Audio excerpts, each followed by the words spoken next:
વરસાદી માહોલ રાજ્યભરમાં જોવા મળી રહ્યું છે તેને લઈને વધુ એક અપડેટ પર નજર કરીશું જે અપડેટ પ્રાપ્ત થઈ રહી છે।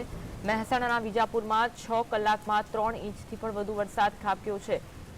મહેસાણાના વિજાપુરમાં ભારે વરસાદના કારણે લોકોની મુશ્કેલીમાં વધારો થયો છે અને ઠેર ઠેર રસ્તાઓ પર પાણી ભરાયા હોય તેવા દ્રશ્યો પણ જોવા મળ્યા છે। શહેરના સરદાર પટેલ સ્ટેચ્યુથી ટીબી રોડ પર વરસાદી પાણી ભરાયા હતા જેના કારણે રાહદારીઓ અને વાહન ચાલકોને હાલાકીનો સામનો કરવાનો વારો આવ્યો હતો। જો કે નાના ભૂલકાઓએ આ વરસાદની મજા માણી હતી જેના દ્રશ્યો પણ જોવા મળ્યા હતા। વિજાપુરમાં નીચાણવાળા વિસ્તારોમાં વરસાદી પાણી ભરાતા અનેક લોકોની હાલાકીમાં વધારો થયો છે। સવારથી અત્યાર સુધી ભારે વરસાદ વિજાપુરમાં જોવા મળી રહ્યું છે। અલગ અલગ વિસ્તારો વિજાપુરના ખાસ કરીને નીચાણવાળા વિસ્તારોમાં આવા દ્રશ્યો જોવા મળ્યા છે। નીચાણવાળા વિસ્તારોમાં ભારે વરસાદના કારણે વરસાદી પાણી ભરાઈ ગયા છે। રોડ રસ્તાઓ પર પાણી ભરાતા વાહન ચાલકોને મુશ્કેલીનો સામનો કરવાનો વારો આવ્યો છે। લોકોના ઘર પાસે જ પાણી ભરાતા અવરજવરમાં મુશ્કેલી પડી રહી છે। આજ અંગે વધુ વાત કરીશું। સંવાદદાતા સંકેત અમારી સાથે લાઈવ જોડાયા છે। સંકેત, જે પરિસ્થિતિ વરસાદના કારણે જોવા મળી રહી છે નીચાણવાળા વિસ્તારો કયા કયા વિસ્તારો એવા છે કે જ્યાં પાણી ભરાયા છે?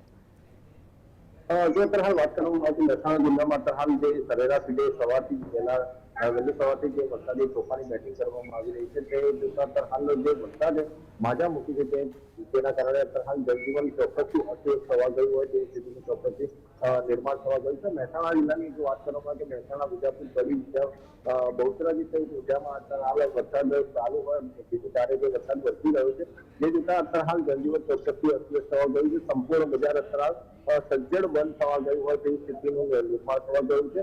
જો હાઈવેની વાત કરવામાં આવે તો મહેસાણા જુદા જુદા વિસ્તારો જે છે તેમાં ડીઝલથી ઉપર વધુ વરસાદ ખાબકવાના કારણે જે વાહન વ્યવહાર છે તે ખોરવાઈ ગયો છે। મહેસાણાના ગોપીનાળુ બમણી નાળુ સહિત મોઢેરા 4 રસ્તા રાધનપુર 4 રસ્તા સહિતના જે તમામ વિસ્તારો છે તે તમામ રસ્તાઓ બ્લોક થવા ગયા હોય તેવું જાણવા મળી રહ્યું છે। જો વાત કરવામાં આવે તો વિજાપુરમાં સવારથી 4 કલાકના સમય મર્યાદામાં તરહાલ 3 ઇંચ કરતા પણ વધુ વરસાદ તરહાલ ખાબક્યો હોવાનું તરહાલ જાણવા મળી રહ્યું છે। હવામાન ખાતાએ તરહાલ 24 કલાક સુધી યલો જે તરહાલ જાહેર કરવામાં આવ્યું છે જેના કારણે તરહાલ વરસાદ છે તે ચોક્કસથી હજી ગંભીર છે તેવું તરહાલ ચોક્કસથી નિર્માણ લાગી રહ્યું છે। હવામાનની આગાહી ચોક્કસથી સાથે તેવી સ્થિતિ જોવા મળી રહી છે પણ ખેડૂતો છે તેમાં ખુશીની લહેર જોવા મળશે કેમ કે આ જે વરસાદ વરસી રહ્યો છે તે કાચી સોનું કર્યું છે અને તે ખેતીને જીવનદાન સ્વરૂપનું હોવાનું તરહાલ જણાવી રહ્યા છે। જી,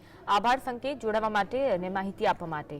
તો વિજાપુરમાં જે પરિસ્થિતિ હાલમાં જોવા મળી રહી છે ભારે વરસાદના કારણે અનેક રહેઠાણના વિસ્તારો છે ત્યાં પાણી ભરાયા જેના કારણે લોકોની મુશ્કેલી